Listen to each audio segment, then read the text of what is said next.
श्री स्वामी समर्थ. आपल्या आयुष्यात आपण अनेकदा विचार करतो की आपल्यासोबतच असं का घडतंय किंवा आपण केलेल्या चांगल्या वाईट कर्माचं नक्की होतंय काय. आजच्या या व्हिडिओमध्ये आपण एका अत्यंत सुंदर कथेच्या माध्यमातून कालचक्र आणि कर्माचा सिद्धांत समजून घेणार आहोत. ही कथा आपल्याला सांगते की आपण जे करतो तेच फिरून आपल्याकडे परत कसं येतं. तर एकदा गंगेला विचारण्यात आलं की हे गंगे, तुझ्या पाण्यात आंघोळ केली की लोकांची सर्व पापे धुतली जातात असं म्हणतात, मग तू त्या सर्व पापांचं नक्की काय करतेस.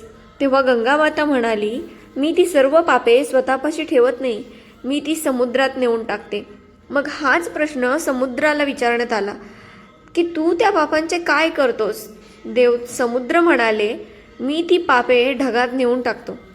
शेवटी जेव्हा ढगाला विचारले की तू त्या पापांचे काय करतोस, तेव्हा ढगाने दिलेले उत्तर आपल्या डोळ्यात अंजन घालणारे आहे.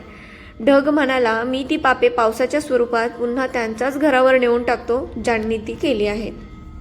ही कथा केवळ एक रूपक नाही, तर हा निसर्गाचा नियमसुद्धा आहे, ज्याला आपण कालचक्र म्हणतो.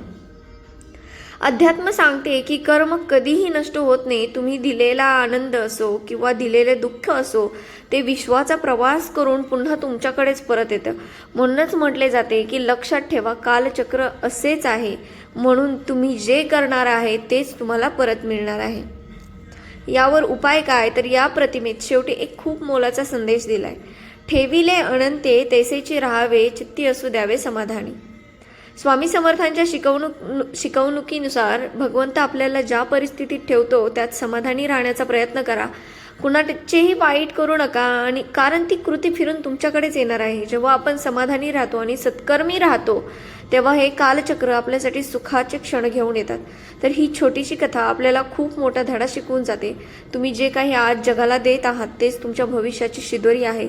आजचा हा व्हिडिओ तुम्हाला कसा वाटला हे कमेंट्समध्ये नक्की सांगा, आणि अशाच आध्यात्मिक माहितीसाठी आपल्या चॅनलला सबस्क्राईब करा आणि बोलत रहा. श्री स्वामी समर्थ. श्री गुरुदेव दत्त.